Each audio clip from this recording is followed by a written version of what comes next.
Hello students, आज हम एक नए टॉपिक का डिस्कशन करेंगे जो कि डॉक्ट्रिन ऑफ कंस्ट्रक्टिव नोटिस के नाम से जाना जाता है। डॉक्ट्रिन ऑफ कंस्ट्रक्टिव नोटिस आपका जो पिछला टॉपिक था मेमोरेंडम ऑफ एसोसिएशन और आर्टिकल्स ऑफ एसोसिएशन से जुड़ा हुआ है। क्यों, इसकी वजह भी मैं आपको बता देता हूँ। और दूसरी सबसे इम्पॉर्टेंट बात, इस डॉक्ट्रिन ऑफ कंस्ट्रक्टिव नोटिस से संबंधित एक फेमस केस लॉ है, हम उसको भी जान लेंगे, उसको भी समझ लेंगे। तो सबसे पहले हम ये जान लें कि doctrine of constructive notice memorandum of association और आर्टिकल्स ऑफ एसोसिएशन से किस तरह से जुड़ा है। जैसा कि मैंने आपको बताया था कि कोई भी कंपनी मेमोरेंडम ऑफ एसोसिएशन और आर्टिकल्स ऑफ एसोसिएशन के बनने के बाद ही रजिस्टर्ड हो सकती है। बिना इन डॉक्यूमेंट्स के कंपनी रजिस्टर्ड नहीं हो सकती।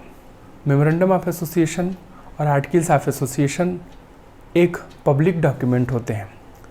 पब्लिक डॉक्यूमेंट इस वजह से क्योंकि कंपनीज एक्ट 2013 के सेक्शन 399 में प्रोविज़न है कि जैसे ही कोई कंपनी अपने इन डॉक्यूमेंट्स को रजिस्ट्रार के पास रजिस्टर कर देती है या जमा कर देती है, ये डॉक्यूमेंट पब्लिक डॉक्यूमेंट बन जाते हैं और कोई भी प्रिस्क्राइब फ़ी देकर इन डॉक्यूमेंट्स को पढ़ सकता है, जान सकता है।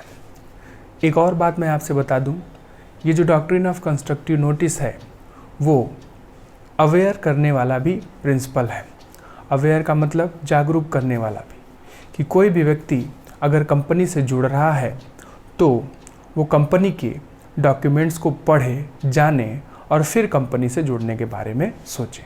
तो ये doctrine of constructive notice famous case law जो कि कोटला वेंकटस्वामी वर्सेस राम मूर्ति से भी एसोसिएटेड है, क्योंकि इस केस लॉ से हम इसके कॉन्सेप्ट को समझ सकते हैं। और मैंने आपको एक बात बोली कि कोई भी इन्वेस्टर हो, कोई भी आउटसाइडर हो जो कंपनी से डील करना चाहता है या कंपनी से जुड़ना चाहता है, तो उसे कंपनी के इम्पॉर्टेंट डॉक्यूमेंट्स देख लेने चाहिए, पढ़ लेने चाहिए।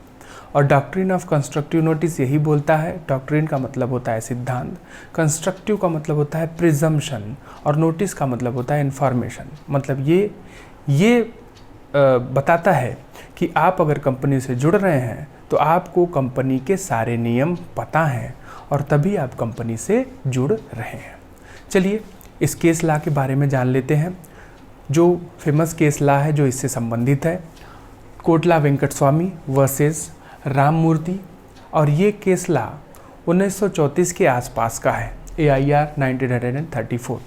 इस केस लॉ की जो समरी है वो मैं आपको बता दे रहा हूँ।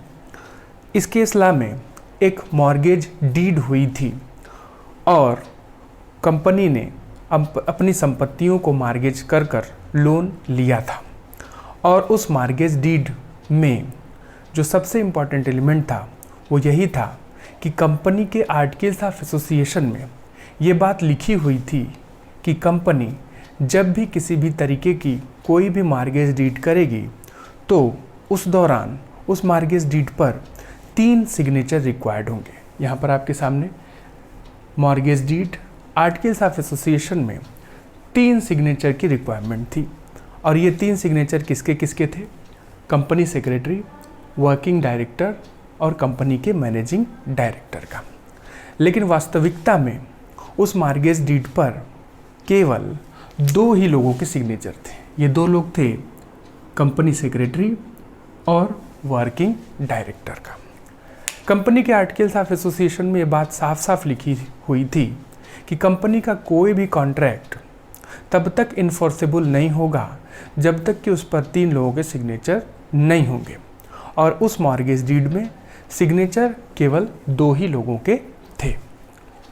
कंपनी जब समापन की तरफ गई तो जो मॉर्गेजी था उसने अपनी प्रॉपर्टी कंपनी से डिमांड की और डिमांड करने के लिए उसने न्यायालय में केस दर्ज किया। न्यायालय में जब ये केस दर्ज हुआ तो जो न्यायालय का वर्डिक्ट आया वो बड़ा इम्पॉर्टेंट है।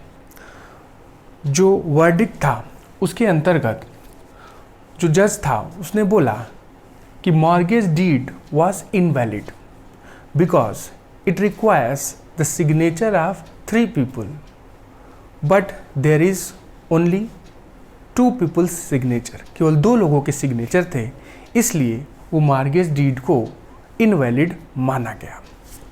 प्लेंटिफ ने अपने पक्ष में बातें बोली कि मुझे इस बात की जानकारी नहीं थी, न ही कंपनी के किसी ऑफिशियल ने मुझे ये बताया कि मॉर्गेज डीड पर 3 लोगों के सिग्नेचर की रिक्वायरमेंट होती है।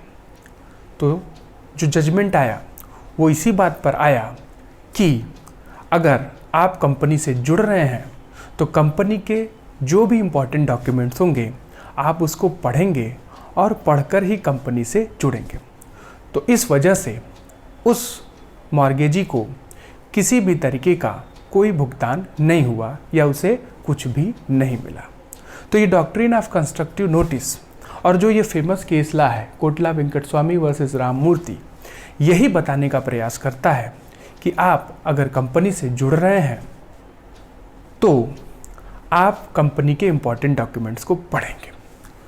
एक और बात मैं आपको बता दूं, ये जो डॉक्ट्रिन ऑफ कंस्ट्रक्टिव नोटिस का प्रिंसिपल है, ये एडवांटेज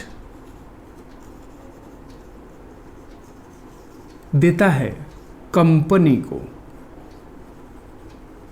और अगेंस्ट है आउटसाइडर्स को। ठीक है, तो ये फेवर करता है किसे? कंपनी को, और अगेंस्ट है किसके? आउटसाइडर या इन्वेस्टर या जो भी हैं उनके ये अगेंस्ट है। इस केस लॉ का एक्सेप्शन भी है, एक्सेप्शन, और वो एक्सेप्शन है आपका doctrine of indoor management. Doctrine of indoor management. तो हम अपनी नेक्स्ट क्लास में इस डॉक्ट्रिन को जानने का प्रयास करेंगे।